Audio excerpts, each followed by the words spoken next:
Dan pemirsa, kami akan ajak Anda untuk kembali mengetahui situasi terkini di Iran. Kita sudah terhubung dengan kontributor Metro TV di Iran, ada Ismail Amin. Ismail, selamat siang waktu Indonesia. Ya, selamat pagi Mas, waktu Iran.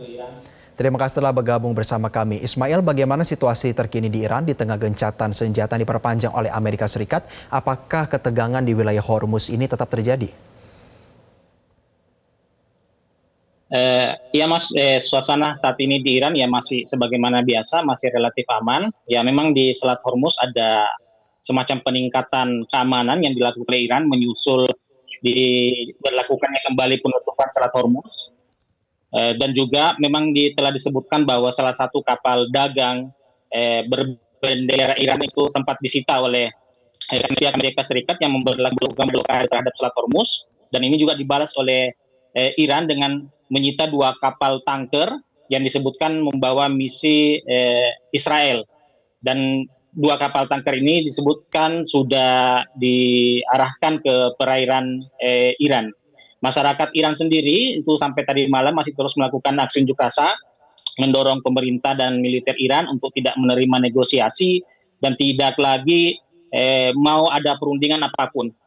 Mereka mengatakan bahwa tolak segala bentuk permintaan gencatan senjata dan kembali lagi ke fase perang untuk kemudian melanjutkan operasi dan misi yang sebelumnya sudah dilakukan oleh militer Iran. Ya Ismail, sebelum kita berbicara soal gencatan senjata, kita ingin mengelaborasi soal Selat Hormuz terlebih dahulu.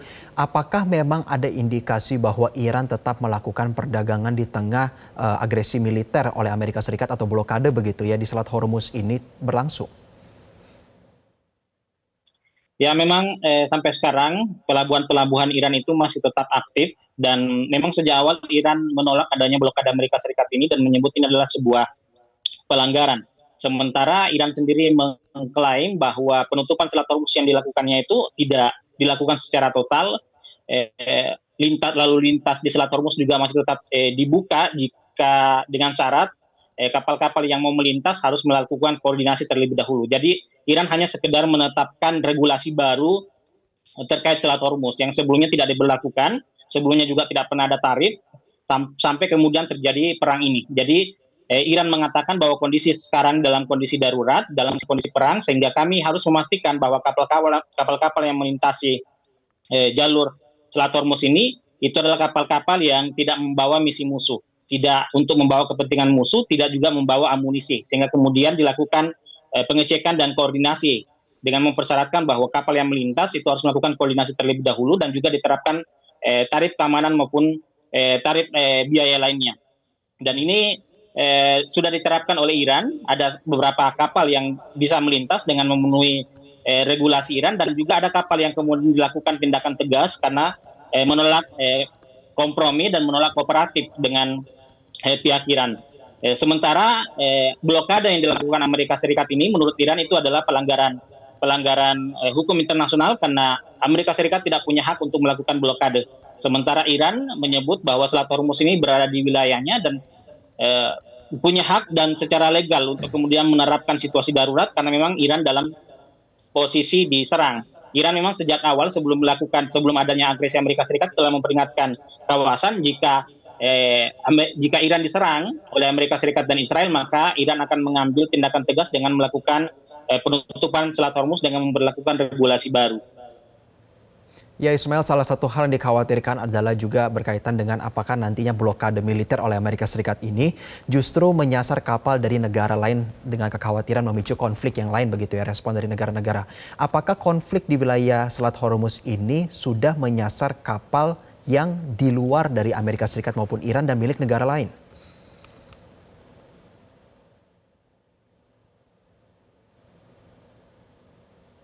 Ya, sebagaimana sudah diberitakan bahwa kapal Iran pernah melakukan tindakan tegas terhadap kapal berbendera Thailand dan juga beberapa kapal lainnya karena disebut tidak kooperatif dengan apa yang diinginkan oleh Iran. Iran merasa perlu untuk melakukan ini karena untuk menjaga keamanan dan kedaulatan negara mereka. Mengingat pada peristiwa perang 12 hari yang terjadi pada bulan Juni lalu, Iran belajar bahwa Selat Hormuz ini digunakan oleh musuh untuk melakukan serangan ke wilayah Iran. Selat Hormuz juga digunakan oleh kapal-kapal untuk memberikan amunisi dan suplai senjata kepada pihak musuh. Sehingga Iran tidak ingin ini terulang kembali dan menganggap bahwa kapal-kapal yang melintas itu berkaitan erat dengan keamanan Iran, sehingga berhak untuk kemudian menerapkan regulasi baru dengan meminta kapal-kapal untuk melakukan koordinasi, sehingga kemudian kapal-kapal yang menolak melakukan koordinasi dengan Iran dan tetap berusaha untuk melintas Selat Hormuz ini dilakukan tindakan tegas, dan Iran merasa berhak untuk melakukan ini karena alasan keamanan negara mereka.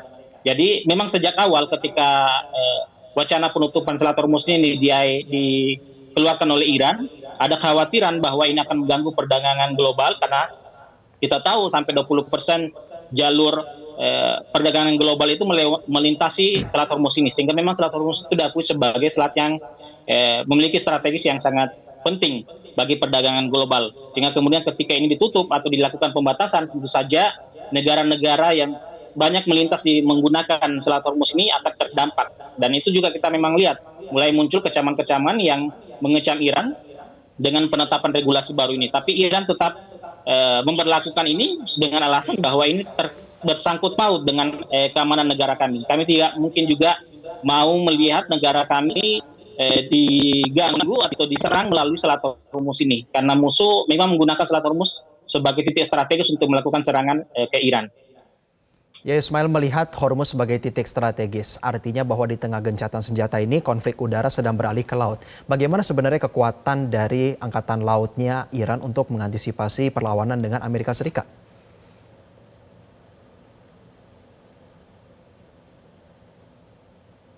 Ya, dari awal perang, Donald Trump itu selalu mengklaim bahwa angkatan laut Iran itu sudah dilumpuhkan. Bahkan angkatan militer Iran sudah dilumpuhkan secara keseluruhan sesuai dengan sebagaimana yang diklaim oleh Donald Trump. Tapi fakta dan realitasnya yang di lapangan ini ternyata bertentangan, tidak sebagaimana apa yang diklaim oleh Trump. Buktinya sampai sekarang angkatan laut Amerika Serikat itu belum bisa melepaskan atau mengambil alih atau mengambil kendali dari Selat Hormuz. Selat Hormuz sampai sekarang itu masih berada di bawah kendali penuh angkatan laut Iran. Ini menunjukkan bahwa angkatan laut Iran itu masih ada dan juga masih mampu menunjukkan kekuatannya di Selat Hormuz. Sementara Amerika Serikat yang melakukan blokade di luar Selat Hormuz itu belum bisa masuk untuk kemudian mengambil alih Selat Hormuz. Begitu juga dengan angkatan militer Iran lainnya, termasuk dengan angkatan udara. Sampai sekarang disebut klaim Donald Trump juga mengatakan bahwa angkatan udara Iran berhasil dilumpuhkan, tapi sampai sebelum gencatan senjata kemarin, Iran masih bisa melancarkan gelombang serangan yang ke-100. Sehingga kemudian disebutkan sampai sekarang bahwa Iran itu masih memiliki kemampuan militer, dan dalam tahapan gencatan senjata yang sudah berakhir ini, sampai sekarang narasi resmi Iran belum menyatakan sepakat dengan apa yang ditawarkan oleh Trump bahwa gencatan senjata berlaku di waktu yang tidak tentukan, bahkan disebutkan dalam 2-3 hari ke depan itu akan berakhir. Ini tidak disepakati oleh Iran. Tidak ada narasi resmi Iran yang menyebutkan bahwa media resmi Iran yang menyepakati tawaran dari Donald Trump ini, sehingga Iran sampai sekarang itu menyebut masih dalam kondisi fase perang, sehingga pihak militer Iran mengatakan saat ini meningkatkan kewaspadaan dan berada dalam kesiapsiagaan penuh, walaupun memang tidak melakukan serangan terlebih dahulu, tapi mengatakan bahwa semua pergerakan militer Amerika Serikat di kawasan itu berada dalam pantauan dan pengawasan Iran, sehingga ketika Iran merasa perlu untuk melakukan serangan, maka Iran akan mengambilnya lebih dulu. Iya, di sisi lain Ismail, bagaimana dengan perkembangan respons daripada negara-negara tetangga Iran, negara-negara Teluk Gulf State? Apakah mereka juga sudah mengerahkan kapal-kapal angkatan laut mereka untuk mengambil bagian di Selat Hormuz begitu, untuk menjadi dukungan kepada mungkin Amerika Serikat dan menyerang Iran? Ya, sampai sekarang saya tidak mendapatkan informasi bahwa adanya pergerakan angkatan laut negara-negara tetangga ke Selat Hormuz. Yang ada adalah pernyataan bahwa sebagian dari mereka mengatakan bahwa tidak terlibat dalam perang ini. Walaupun kemudian itu sudah ditegaskan oleh Iran bahwa setiap negara-negara yang membantu Amerika Serikat dan Israel dalam agresinya ke Iran itu akan mendapatkan serangan balasan atau tindakan tegas juga dari Iran. Sebagaimana kita sudah melihat bagaimana Iran kemudian melancarkan serangan ke seluruh pangkalan militer Amerika Serikat yang ada di kawasan, karena menyebut bahwa serangan Amerika Serikat ke Iran itu melalui pangkalan-pangkalan militer tersebut. Sampai sekarang kapal-kapal laut, angkatan laut dan negara-negara lain, saya belum mendapatkan informasi bahwa mereka juga ingin mengambil bagian untuk kemudian bergabung dengan Amerika Serikat dalam berusaha untuk mengambil alih Selat Hormuz ini. Sampai sekarang kan juga disebutkan bahwa Amerika Serikat mengajak NATO, mengajak negara-negara sekutunya, tapi seruan Amerika Serikat ini kemudian ditolak, sehingga Amerika Serikat sampai sekarang sepengetahuan kami itu masih tetap dengan sekutu-sekutunya di Arab berusaha untuk mengambil alih Selat Hormuz ini, tapi tidak juga berhasil. Ini menunjukkan bahwa Angkatan Laut Iran masih dikdaya dan masih eksis untuk menjaga Ya. Selat Hormuz untuk tetap berada di bawah kendali mereka.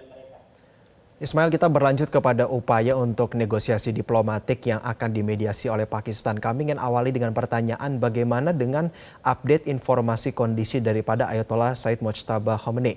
Apakah berada dalam kondisi yang fit dan sedang memegang roda pemerintahan?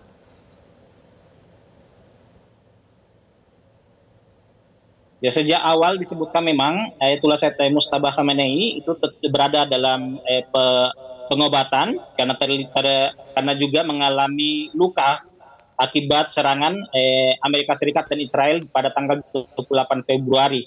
Sampai sekarang tidak ada pemberitaan yang menyebutkan bahwa kondisi beliau sudah dalam keadaan fit sepenuhnya. Hanya disebutkan bahwa masih tetap dalam proses penyembuhan.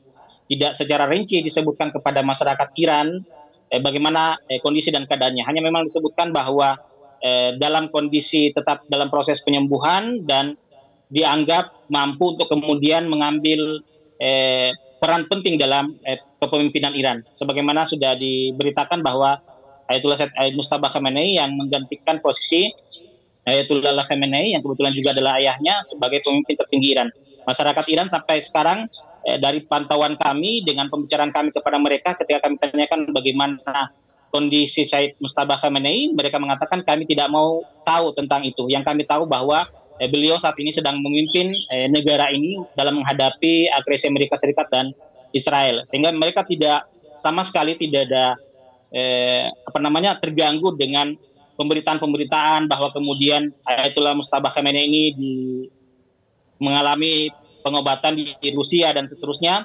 Mereka selalu memantau atau hanya mau mendengarkan narasi resmi dari pemerintah Iran, sehingga desas-desus bahwa ada kemudian juga isu mengatakan bahwa sudah meninggal atau sudah betul-betul dalam kondisi parah, kritis dan seterusnya sehingga tidak bisa memimpin negara ini, itu tidak diperhatikan oleh masyarakat Iran. Mereka percaya sepenuhnya bahwa surat-surat atau pesan-pesan yang disampaikan dan disebarkan kepada masyarakat Iran itu murni dari Ayatollah Mojtaba Khomeini, dan mereka menyatakan loyalitas dan dukungan mereka. Sampai saat ini, sebagaimana yang kami informasikan bahwa aksi-aksi unjuk rasa itu terus masyarakat Iran lakukan, memberikan dukungan kepada pemimpin tertinggi mereka.